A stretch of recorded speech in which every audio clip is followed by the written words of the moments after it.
crazy.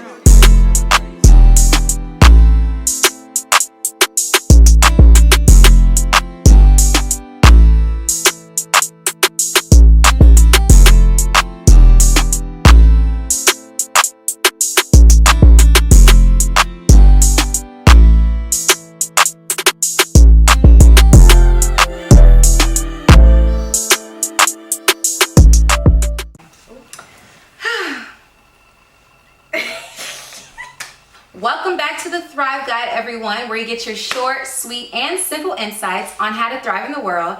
And today is a special episode with a special young go-getter, okay? Take notes because you are not going to want to miss out on the gems she's going to drop, okay? I'm here with the beautiful one and only Tamarra. Haitian American, y'all. We are Haitian queens, so yes. I had to do that. For the American, it's Tamarra, but for Haitiano, it's Tamarra. Period. Anyway, so she's an amazing young thriver here on earth. She has been a Gates Millennial Scholar, okay, Truth Ambassador, and she's about to go work for a top company in the tech industry. All right, do you want to talk about that just a little? Yeah, I can talk about that. So this past summer, I interned at IBM as a corporate communications intern. And so they haven't told me my specific job title as I enter full time, but they did extend an offer to me. So this fall, I'm going to be working with them in New York City. That's going to be super exciting. Possibly corporate communications. That's what I want to enter into. So yeah. Yes. So today's episode is pretty much about erasing the stigma that communications is not really a major, or you can't make money from it. There's low demand, but there's high demand with STEM programs. So how did you, first of all, find your love for communications / public relations today? Okay, so when I got to UF, actually, I was not a public relations major. I was a political science major because I thought that, I loved learning about news, politics, all that stuff. I was interested in the topic. I got into the major and I realized I don't want to work for the government, don't want to do any of that stuff. It's just not something that interests and excites me. Mm-hmm. So I started looking around. I did one of those, I went to the career center. I was like, hey, can you help me find what's right for me? And so she gave me a sheet and she was like, basically, X out every single major that you just do not want to do.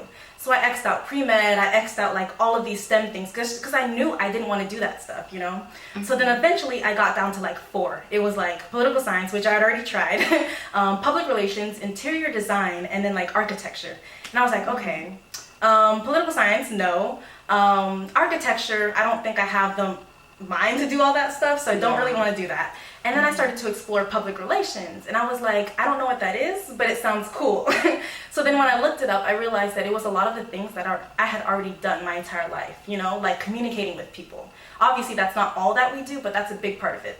After that, I started to realize that public relations was about building these relationships with people, representing someone. And as communicators, we do this, whether it's our own personal brands or something that we want to, put out to the world. We do that with everything in our lives. So, here now in the major, I realize that you can do a lot with it. So even if I do want to go into the government route eventually, I could do that with communications. The best part of public relations is that you can explore many avenues, but no matter what you end up in, you're still doing what you love, which is building relationships with people. Right. No, I agree. Okay, because I have experience in government.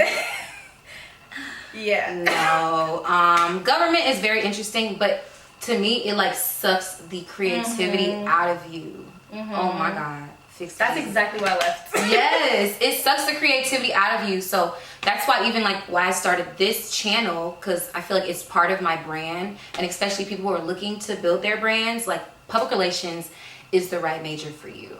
But you can go into any industry. That's what people fail to realize. Mm-hmm. Okay? Don't sleep. Do not sleep. There's a huge stigma in the Haitian household / Haitian culture that success means you're going to either be what? A lawyer? A doctor. Okay, you're going to be something within the STEM world. So how do you feel about that, and how have you dealt with that with your family itself? Y'all, I'm sorry. I hate that so much. That literally frustrates me. Right. I relate a lot to what you said about in the Haitian household, you can only be 3 things: an engineer, a doctor, or a lawyer, and no other thing you can have success in. I think I kind of just kept to myself, you know? Like, whatever mindset you enter something into, that's what you're going to end up in. Like, if you say that if you want to go into communications and you're not going to make money, you're not going to make money, period. Right. So I entered it. I was like, okay, communications, I can do whatever I set my mind to. Nobody's going to limit me, Tamarra thought. So I was like, communications, I can make a lot of money in it if I want to. And I did want to. So, you know, everything I did leading up into college and then throughout college, I made sure that I was setting myself up for success. You know, like entering scholarships, applying for any internship, no matter whether it was in tech, media, all that stuff. And I realized some of the industries paid more than others. And so, you know, to battle some of the, you know, because there is some truth to it. Communications, you can make little money, but you can also make a lot of money. So I did some research. I figured out which ones, which avenues I could take to make money in. And then I thrived in it. Right. No, and that's something that people need to think about. Even like if you're a senior watching this or a junior, look into the industry that you feel like best fits you or reflects the person that you are or what you're into. Like she said, have your options open, and no matter what even parents may say, focus on your goals and set them out. What are some tips you took to make sure you maintain your daily goals? Ooh, okay, so I think overall, I started small, but I set my goals high. So like, I started college, I was like, once I figured out that I did want to do communications, I was like, okay, I'm going to be a CEO. Like, I'm going to just set my bar high. CEO, talk. CEO, CCO, Chief Communications Officer, whatever it's going to be, I'm going to be high up there. But then I was like, okay, obviously I can't just jump into it. That's not how that works. Right. So I applied to like so many like entry-level internship positions, and some of them were unpaid, some of them were paid. I know a lot of us don't have the privilege to do unpaid internships, but I applied to everything. I was like, I don't know who's going to accept me. I applied for an unpaid position, but then they end up offering to pay me just because of the skill sets I had.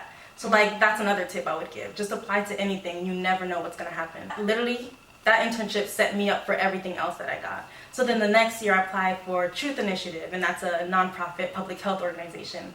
And then I did communications with them. And then like, that's a bigger org than the one I had previously did. So then after that, that was already setting me up for another thing. And then that's where I got to IBM, which is even bigger than the past, you know? So like, it just trickled down. So like, I think I started small. I set my goals high, but I started small, because everything is step by step. You can't just jump into it. Right. Yeah. Start your goals or set your goals, like she said, to be high up there.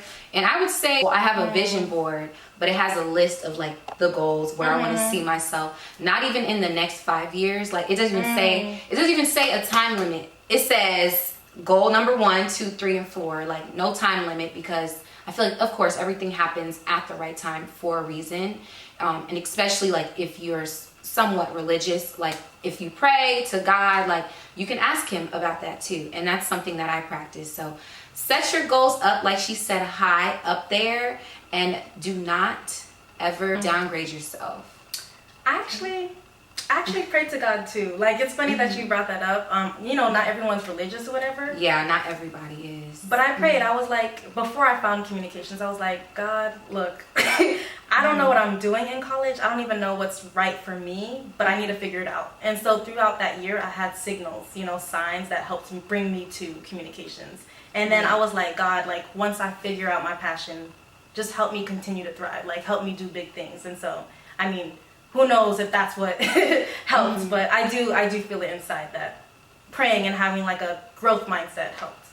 It surely does. So what is your advice for students who want to switch into communications, especially after they heard this? I'm pretty sure y'all are going to want to switch into it, because I've heard a lot of students or people come up to me and they're like, oh my God, I see you traveling, I see you doing all this stuff. Like, how can I do that? And there's really no formula. So what is some advice you could give to some students who are looking into doing this world of communications and PR, and not just do it to go on trips and do it to, you know, for the hype of it?